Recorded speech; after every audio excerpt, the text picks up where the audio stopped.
Now the question always comes up about what is better work? How do you judge the merits of any investigation, or the merits of research? Well, in general, better work addresses more concerns, and we'll step through them. Now, if you've done some research or any work, and it essentially solves the problem, or it provides an answer, a workable answer, well, that's basically competent and that's okay. But that's merely worth a pass. Better than that is where you can demonstrate how what you've done addresses the concerns or the requirements you set out to deal with.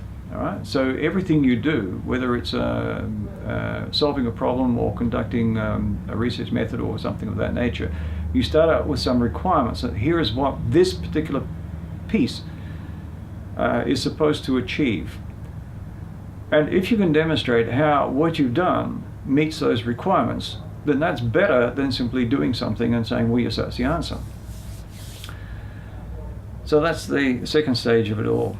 The third stage is where you demonstrate a deep understanding.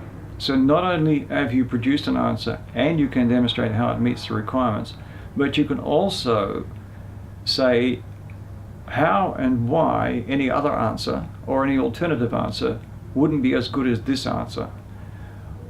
Or if you can't generate some alternative answers, how can variations on what you've done not be as good as what you've done?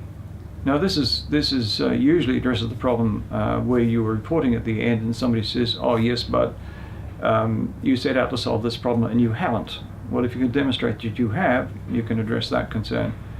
And the last one with deep understanding is when somebody says, yes, but you could have done something else.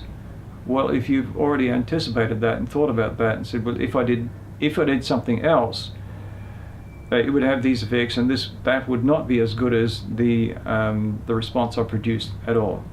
So that largely is the way of assessing the merits of any project or any research.